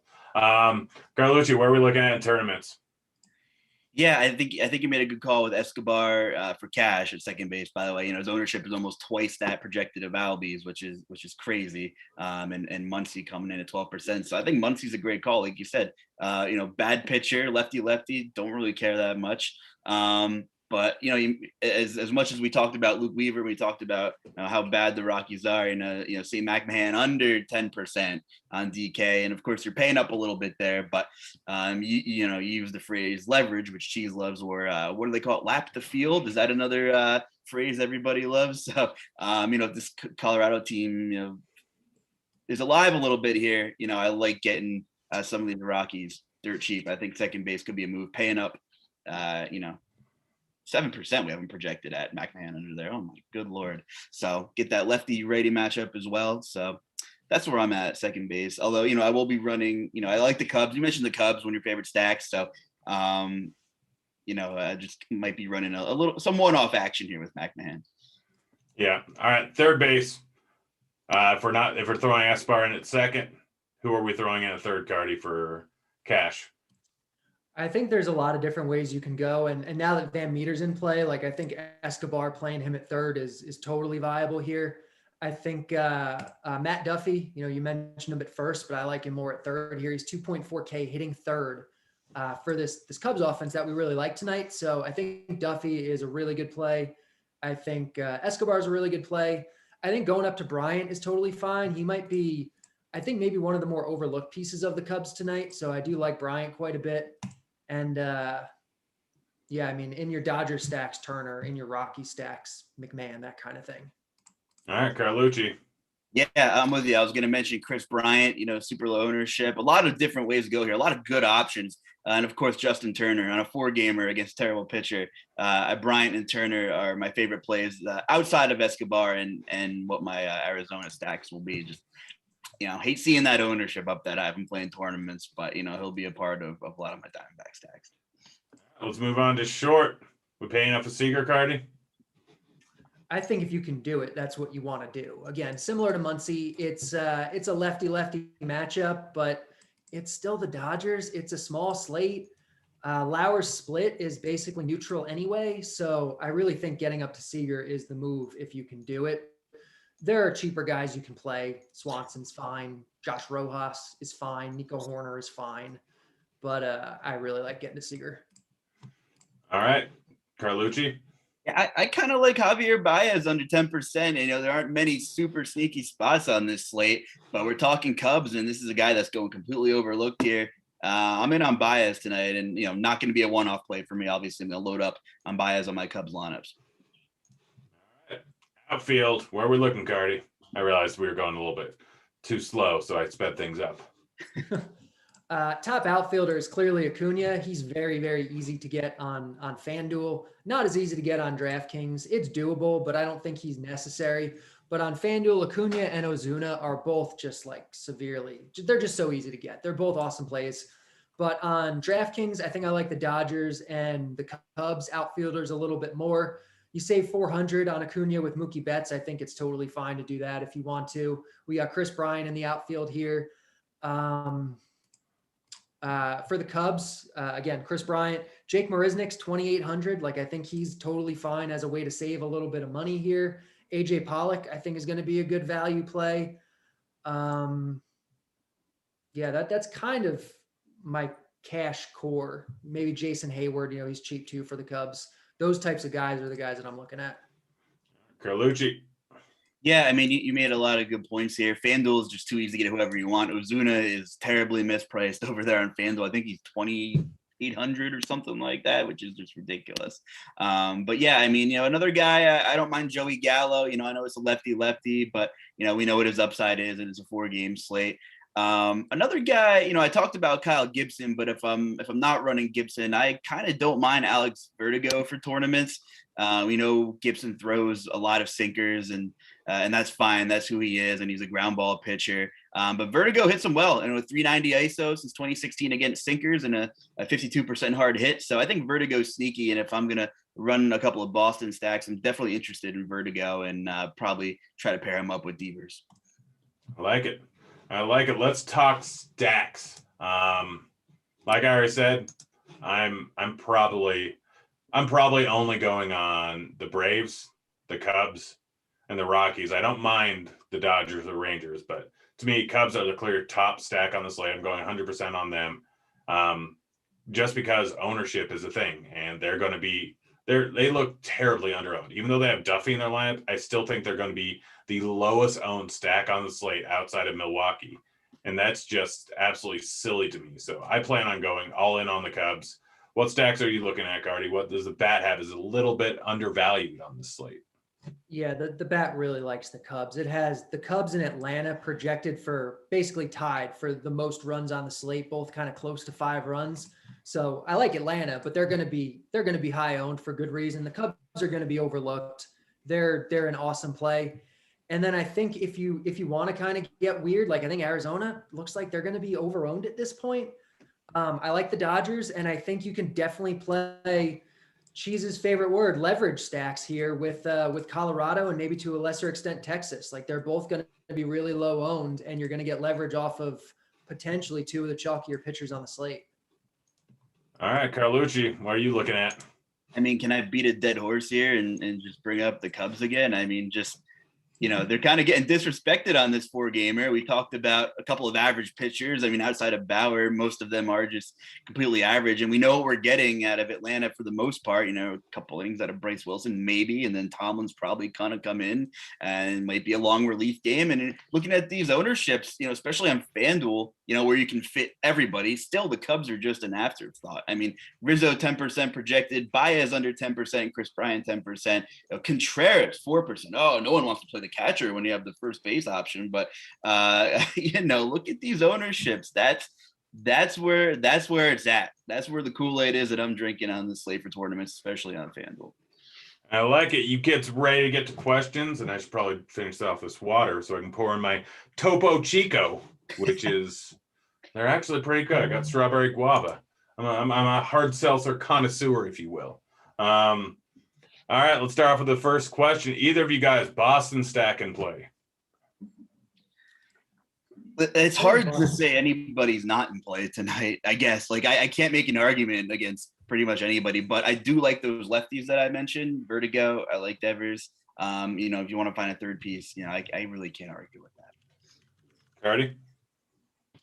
I like Justin said, like anyone is in play basically on this slate. Boston is, totally fine. All right. And I hate saying that. And I hate saying, play whoever. I hate that, but look at it. I mean, you don't like that blender guy. Oh, we're great. He just calls me a chalk donkey once in a while. We're all chalk donkeys every once in a while. All right. So who was K-prop was that 5.5? That's Azalea. Right now, I think the best odds are over on BetMGM, but they might have popped it up there. Over on DraftKings, it's -108 on the under 5.5. I'm a big fan of it today. I put as much money as they'll let me, which isn't a ton, but enough to make it interesting. Dustin got a question. One lineup in the $18 DK GPP, fade Bauer and hope for the best, fade Acuna too. We'll start off with you, Carlucci. you got to fade one of them. And for me, I think you just might need the points from Bauer, and I would probably fade Acuna. We mentioned a couple other. Well, the Cubs are going completely overlooked. So I mean, if you can still get them at lower ownership, I think I'd take Bauer and look elsewhere with my bats. Probably fade Acuna. All right, Cardi, what's the pitch count / innings expectation on Wilson? Again, 3 days ago, he's on 3 days rest. So I guess 4 days ago, maybe he threw like 60-ish pitches. Like, I don't think he's going above that. I think you're getting probably 50 or 60 pitches, probably 3 innings tops. And that's Wilson. So he's just completely unplayable. All right, that answers the next question. Any Braves pitchers worth drafting? Nope. The answer is just nope. Like, even on this slate, one of the guys around the same price tag as Wilson will end up putting up 15 points. And you're not getting more than that out of Wilson or anyone else. Missed SP, can you summarize? Lock in Bauer. Then after that probably goes Luke Weaver, followed by Perez, followed by Gibson. In tournaments, smart move is to fade Weaver and fade Perez at much lower ownership on anyone else. Wilson, unplayable. Azalea, unplayable to me and Cardi. And Lauer is probably unplayable going up against the Dodgers. Favorite single entry tournament strategy is, I think we're all on the same page, play the Cubs. I can vouch for that. I'm in. Yeah, I'm good with that. All right. Is Kyle Gibson in play? Yep. Yes. All right. We're pretty much caught up on questions, and then I went too quickly apparently there at the end. Let's talk about some off the radar home runs. Wait, don't you owe me something, Grant, if we have some time? Oh, I was going to do that at the end of the show. All right, we can do it at the end of the show. I'm letting this 7-Eleven chili cheese dog I just ate settle.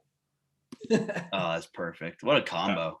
Dude, they're $1 right now. You get any of their grill items for $1 at 7-Eleven right now if you have 7-Eleven rewards. Oh, man, I thought I had a scheme going on. Back when they first released DraftKings gift cards, I'm like, oh, I can get 7-Eleven rewards for that and pretty much just get unlimited free chili cheese dogs. It was a genius plan, but apparently you don't get rewards for 7-Eleven for gift cards there because they're, I don't know, 18 plus, and so they don't, I don't know, beer and stuff, anything that you have to be over 18 or over 21 to buy at 7-Eleven, you don't get points on. So that ruined that idea for me, and I'm still very disappointed by it.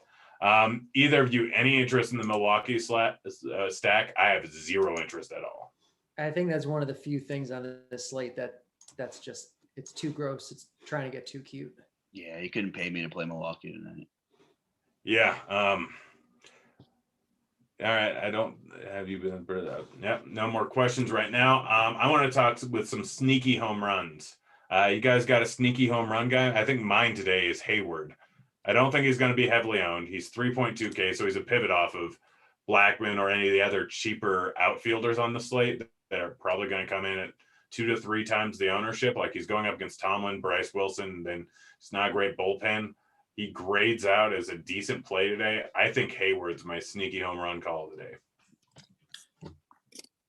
I'm going to go with, as much as I think on this slate, Luke Weaver is one of the best plays, I think CJ Cron is a really sneaky home run guy tonight. Yeah. Someone dropped in chat, which I'm sure you'll have thoughts on, Cardi. Cubs are awful away from Wrigley. That's nonsense. Throw that out the window. That's home road splits, and home road splits don't matter. Except for Coors. Well, it's not the split that matters. It's the ballpark. So, like, the ballpark matters a lot. Look at the ballpark factor. Don't look at the splits. I mean, you can get certain situations with Coors, like a guy that isn't very good at hitting a curveball. So playing in Coors is probably even bigger of a plus for him than it is for other players, considering they just don't have an ability to hit curveball very well. There's certain guys where if they're a ground ball hitter, like the Coors split isn't as drastic, even though obviously bigger outfield is an uptick for every single thing. Not as big of an uptick for a guy that doesn't really have a chance at hitting a home run. That's like smart analysis. That's not looking at home road splits and saying, okay, well, his stats are better at Coors or better wherever. That's like digging into like reasons why, which aren't even necessarily going to manifest themselves in the home road split. So it's an entirely different thing. Yeah. No, I mean, that's basically it. The only home road splits that matter are when it comes to pitch type, and that's only Coors. And when it comes to home runs, like a player that doesn't hit home runs like at all, someone like D. Gordon, playing in Baltimore isn't going to be that much of an uptick for him at all. Like other than the fact that there's going to be more runs scored, there's going to be more home runs, so he has a slight uptick to RBI or a slight uptick to runs, and that's pretty much it. Home road splits in. I guess also there's Oakland, where if you're a big fly ball hitter, that huge outfield is going to be a huge detriment to you. So honestly, going into Oakland, a ground ball hitter where you're just trying to get the cheap price tag off, that's the only time where it would really be something that is very advantageous to look at if a guy's a ground ball or fly ball hitter going into the Coliseum. But it's just little stuff like that. Cubs away from Wrigley, like especially if you're looking at just this year's stats where either the wind's blowing in or the wind's drastically blowing out, which I think they've only had one game where it's blowing out. Like they're not going to be good at home regardless. Cold up there in Chicago for the most part. Now they're going into a Brave Stadium where it's going to be 80 degrees tonight. They've been playing in 40-degree temperatures in Wrigley so far this year, and yeah, it's 80 degrees tonight. Like there's context that doesn't get considered when you just look at home road splits, especially tiny sample home road splits. Yeah, no, absolutely. Either of you, do you like Pollock in the stack? Yeah, absolutely. Yeah, I figure he's cheap. What's his pinch hit risk tonight? It's not as high as you think it would be. It's it's in the single digits. Yeah. Good to know. Yeah, I mean they don't have a ton of lefty arms in the bullpen, but all right. Recommend a 5-man stack, or is it more of a 4-4 stack for the Cubs? I think that you can do either. Like realistically, if you're doing a 5-man stack, you're probably throwing in Marisnik, you're probably throwing in Duffy, one of those two guys, and because you're just getting a lower price, you get the correlation, and you can throw in guys like Contreras, Rizzo, Bryant, Baez if you really want to, even though he's been horrible. But he's an interesting play in tournaments tonight. I mean, it's not like Tomlin strikes out guys at a huge clip. It's not like Wilson strikes out guys at a huge clip. Baez is still getting hard contact on the ball this season. He's playing in a very good spot over in Atlanta. And so the biggest worry with him is home runs or is striking out, and he's going up against low strikeout pitchers. So I'm good with a 4-4 or a 5-3. Either one's fine. I think with stacking up with the Rockies, I'm more likely to do a 5-3, go 5 Cubs, go 3 Rockies, get in McMahon or Story or Crone or Blackman, 3 of those guys. You can go all 4 of them, but there's really only a few good batters in that. So if you're doing that, then it's pretty much like you kind of figure out who you're stacking up with. And then also if you're fading Bauer, 5-3 is probably not worth it because you're going to struggle to spend up for money either way. So if you're doing that, you're probably stacking them up with the Dodgers and going with Mookie and with Seager and Will Smith or Muncy, like paying up for more guys. So it's not really relevant whether you do a 4-4 or a 5-3. It's all circumstantial based on who else you're stacking them with, because that's really what matters.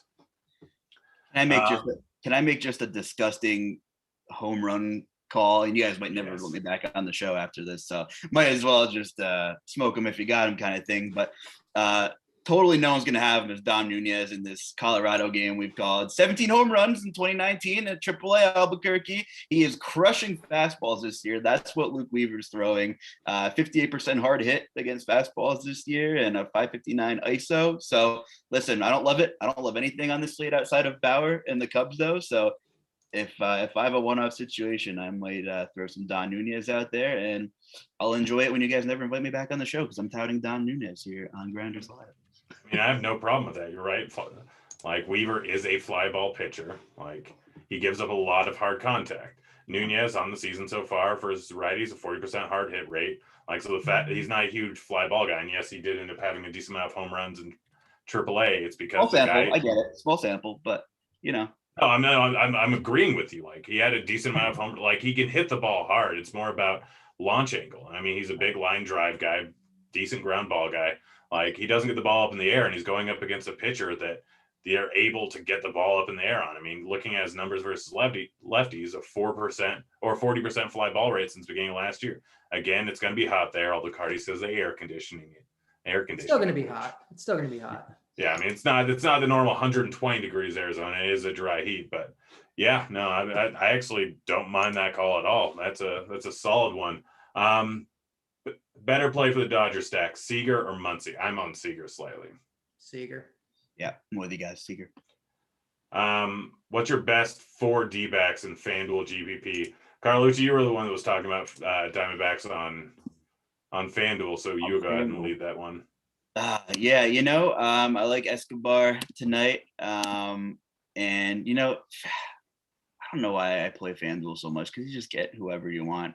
But I feel like that's so much better in baseball. Like the trash pricing, and I hate it for basketball. I absolutely hate it for basketball. Still not great for football, but with baseball, you can just play whoever you want and know that you're going to get good hitters at low ownership just because they're priced up and the algorithm's broken. I like the 3-4-5, and Van Meter if you need the salary for some reason, on FanDuel, 2,200 here. It's as cheap as it's going to get tonight. So I like the 3-4-5, and if you need Van Meter, go 2-5. All right, and I think we're all caught up on questions. It was a 4-game slate, and we somehow managed to go pretty much the entirety of the time allotted. And I still got to drink this thing. It's just staring in my eyes. It's still bubbling. Carbonation's such a weird thing, guys. It's so interesting. By the way, you guys ever have nitro brews at all? I mean, Cardi, you're not a big beer guy. I have had nitro brews though. Yeah, you guys a fan of them? I love them. Yeah, I like them a lot. Mm-hmm. Yeah. Yeah, I mean, it's. I realize they taste creamier because the bubbles are much smaller in nitro compared to CO2 bubbles. So that's why you'll get a stout that tastes almost like a cream stout, but it's just because the bubbles are actually smaller. So there's your little bit of knowledge for the day. I'm gonna chug this before I do any last minute thoughts on the slate, guys. Wait, is that a beer or is that water? That looks clear. It's Topo Chico. It's hard seltzer. Right. It's got alcohol in it. I don't have any beer in the house because I'm a seltzer snob now. Gotcha. Well, cheers, buddy. I got a Dunkin' coffee here because I'm trying to make it through the day. So it's as good as I can do right now. All right, well, guys, it's been fun. I'm gonna chug this. Good luck on your contest tonight. We're out of here. See you, kids.